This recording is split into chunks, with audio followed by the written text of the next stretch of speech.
কারক শেষ করার পর আমরা অকারক পদ ধরে দিলাম। অকারক পদের মধ্যে একটা হচ্ছে সম্বোধন পদ। কি বলেছিলাম? সম্বোধন পদ। আরেকটা হচ্ছে সম্বন্ধ পদ।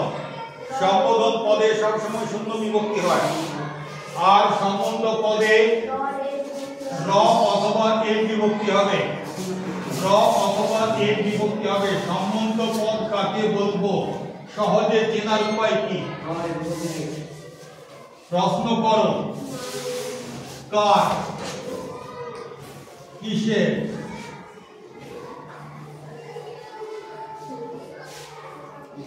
কোথাকার,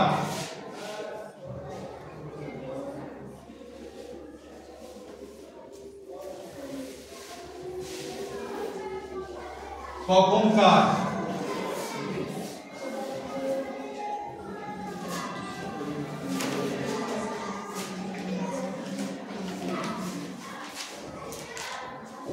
ঠিক আছে?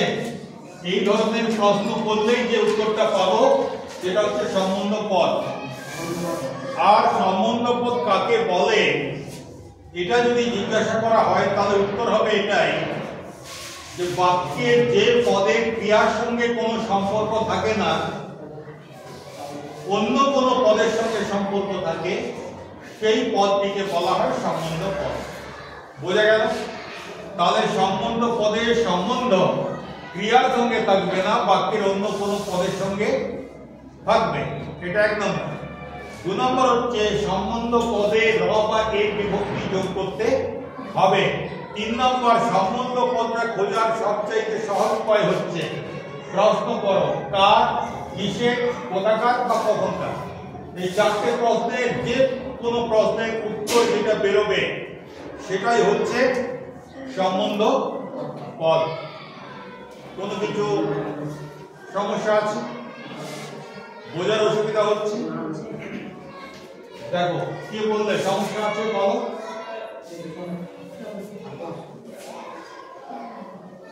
যদি সমস্যা না থাকা সত্ত্বেও কেউ বলো সমস্যা আছে, তার যাতে সমস্যা হয় সেই ব্যবস্থাটা করবো, ঠিক আছে?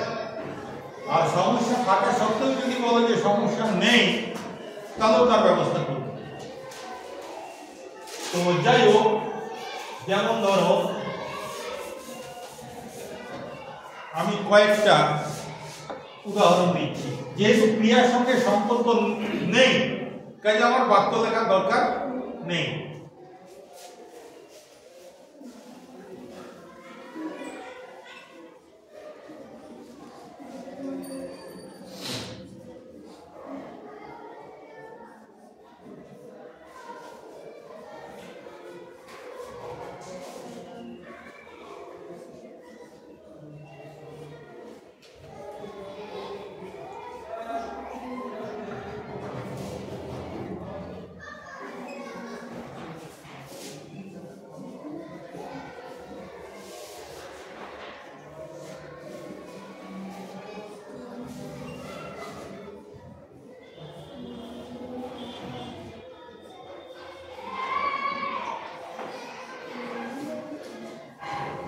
মন্দিরে খাবার দেয় না, যেটাকে তোমরা প্রসাদ বলো।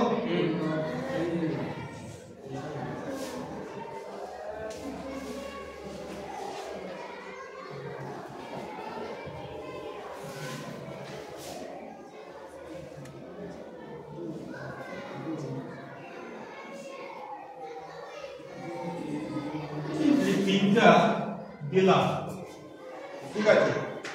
কার কথা বলছি? খাবারের কথা বলছি। এই উত্তরটা কিসে আসবে? কখনকার খাবার, দুপুরের খাবার। তাহলে এইটা হচ্ছে সম্বন্ধ পদ। এখানে সম্বন্ধ পদ কোনটা? কার খাবার? দুপুরের খাবার। কোথাকার খাবার? মন্দিরের খাবার। কিসেরটা পরে বোঝাবো, ঠিক আছে? কারো কোনো প্রশ্ন থাকলে বলো। হ্যাঁ, কিসের খাবার দুপুরের খাবার হতে পারে, কিন্তু কিসেরটা আমি একটু অন্য অর্থে ব্যবহার করতে চাই। হ্যাঁ হ্যাঁ, এটা বিশেষ্য পদ সাধারণভাবে হবে যদি বিশেষ্য না দাও, এখানে বিশেষণ যদি দাও তবু তারপর একটা বিশেষ্য দিতেই হবে। ঠিক আছে, তো এই জন্যই সাধারণভাবে বলা হয় যে সম্বন্ধ পদের সম্বন্ধ বিশেষ্য পদের সঙ্গেই থাকে। বিশেষণ থাকতে পারে কিন্তু সেই বিশেষণের পরেও আরেকটা বিশেষ্য থাকতে হবে। আচ্ছা, এইবারে এই যে কিসের এটা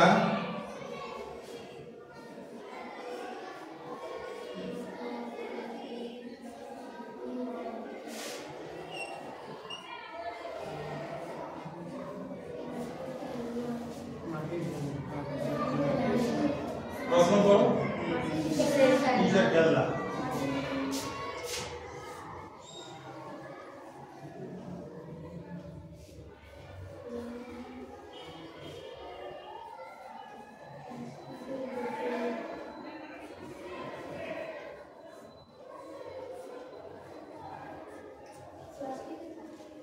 কি হবে? কিসের বোতল? কোনটা হবে? প্লাস্টিকের।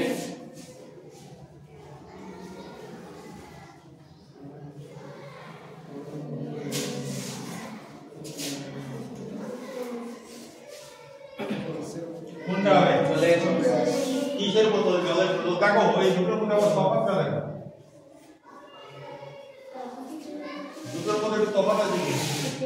প্লাস্টিকের বোতল মানে প্লাস্টিক দিয়ে তৈরি করা বোতল, আর জলের বোতল মানে কি দিয়ে তৈরি করা সেটা বিষয় নয়, জল রাখার জন্য বোতল। ঠিক আছে, প্রশ্ন কিন্তু একই। কিসের? কিসের বোতল? জলের বোতল। কিসের বোতল? প্লাস্টিকের বোতল। তবু তার মানেটা আলাদা। এই যে আলাদা আলাদা মানে হয়, এটার উপরে ভিত্তি করে আমাদের সম্বন্ধ পদকে বেশ কতগুলো ভাগে ভাগ করা হয়েছে। তো আমি আগের দিন যেমনটা বলছিলাম যে তোমাদের একটা ব্যাকরণ বই দেখবে যে কত ভাগে ভাগ করা হয়েছে, তার সংখ্যাটা এক থাকে না। ঠিক আছে, কেউ 10 ভাগে, কেউ 15 ভাগে, কেউ 12 ভাগে ভাগ করেছে, কিন্তু মূল যে ভাগগুলো সেগুলো আমরা আগে জেনে নেব। এক নম্বর হচ্ছে সাধারণ সম্বন্ধ। সাধারণ সম্বন্ধ মানে তোমার সঙ্গে আমার যে সম্পর্ক, ব্যক্তির সঙ্গে ব্যক্তির যে সম্পর্ক।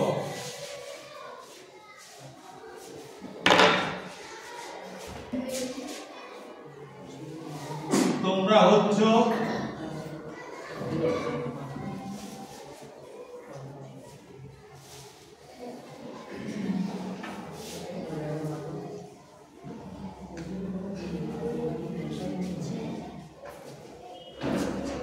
সম্বন্ধ পদ কোনটা?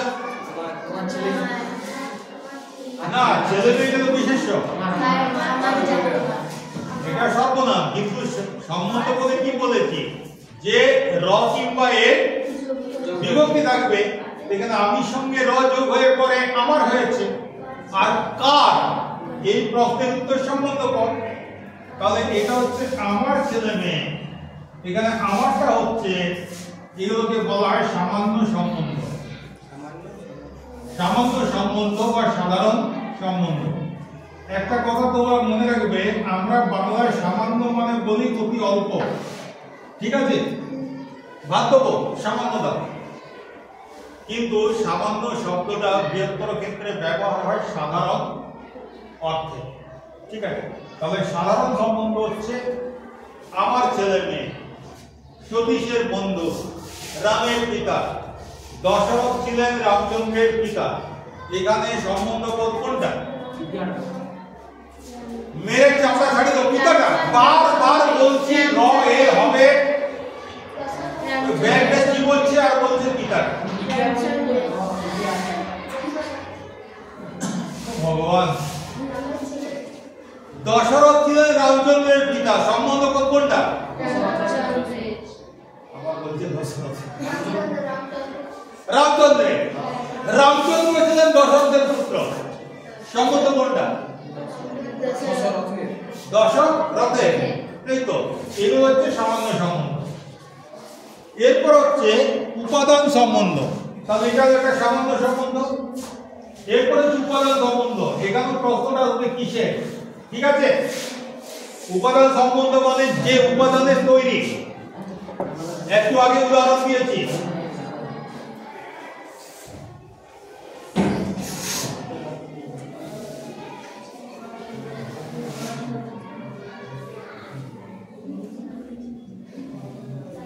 উপাদান সম্বন্ধ হবে কেন, কিভাবে হচ্ছে?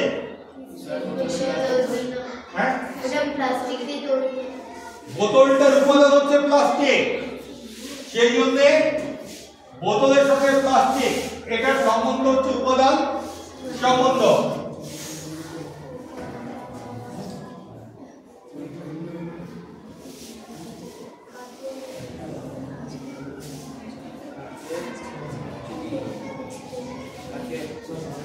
সম্বন্ধ পদ কোনটা?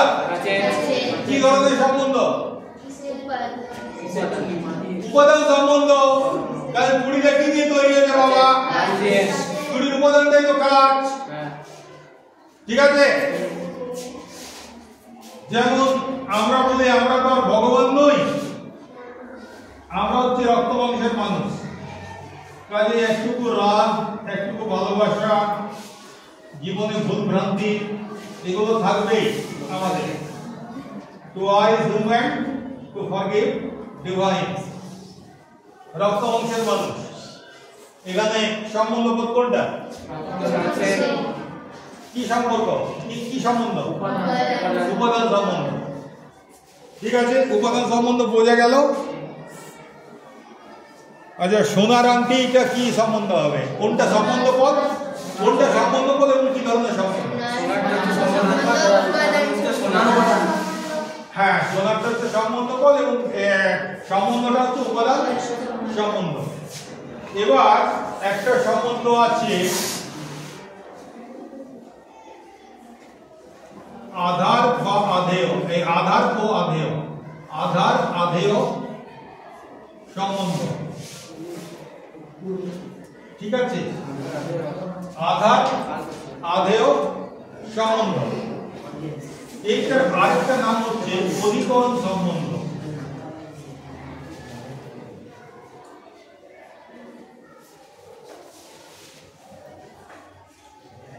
আরেকটা নাম হচ্ছে অধিকরণ। কারক নয়, কারক হলে পরে তো ক্রিয়ার সঙ্গে সম্পর্ক থাকতো, ক্রিয়ার সঙ্গে সম্পর্ক নেই বলেই এটা অধিকরণ কারক বলতো না, অধিকরণ সম্বন্ধ বলবো বা আধার আধেয় সম্বন্ধ বলবো।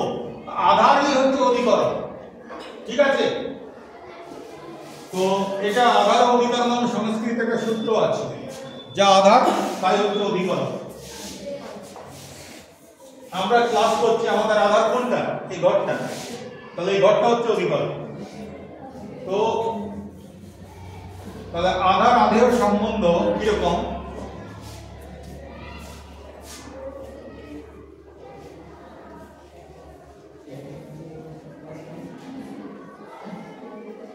এত বোতল বোতল লিখছি মানে ভেবো না যে অন্য কোনো বোতলের কথা বলছি। হ্যাঁ, বোতলের জল, জলের অধিকরণটা হচ্ছে বোতল। জল কোথায় আছে? বোতলে আছে, তাই এটা হচ্ছে অধিকরণ সম্বন্ধ বা আধার আধেয় সম্বন্ধ। আচ্ছা দেখো, আমার মনে পড়ে গেল, আমি এর আগের ক্লাসটা শেষ করার সময় আমি তোমাদেরকে মনে হচ্ছে বলেছিলাম যে সম্বন্ধ পদের অনেকগুলো ভাগ আছে, কিন্তু আমি তোমাদেরকে এইভাবে করাবো। কর্তৃ সম্বন্ধ, কর্ম সম্বন্ধ, করণ সম্বন্ধ এইভাবে করাবো বলেছিলাম না? কই, আমার ভিডিওটা কিন্তু এখনো আছে। ঠিক আছে, তো যাই হোক, তোমরা যদি বলছো কই, তো তাহলে শেষে তোমাদের কথাটা আমি মেনে নিচ্ছি। এখন এরকম করাবো না, আমি পরেই করাবো। তাহলে সেটা হচ্ছে আধার আধেয় সম্পর্ক, সম্বন্ধ বা অধিকরণ সম্বন্ধ। এরপরে আরেকটা সম্বন্ধ হচ্ছে নিমিত্ত সম্বন্ধ। নিমিত্ত সম্বন্ধ ওই যেটা করবো বলছিলাম তোমাদেরকে, যে কর্তৃ সম্বন্ধ কর্ম সম্বন্ধ এরকম করে, তো অধিকরণ সম্বন্ধ তো হলো নিমিত্ত সম্বন্ধ। নিমিত্ত বলে কোনো কিছুর উদ্দেশ্যে, ঠিক আছে।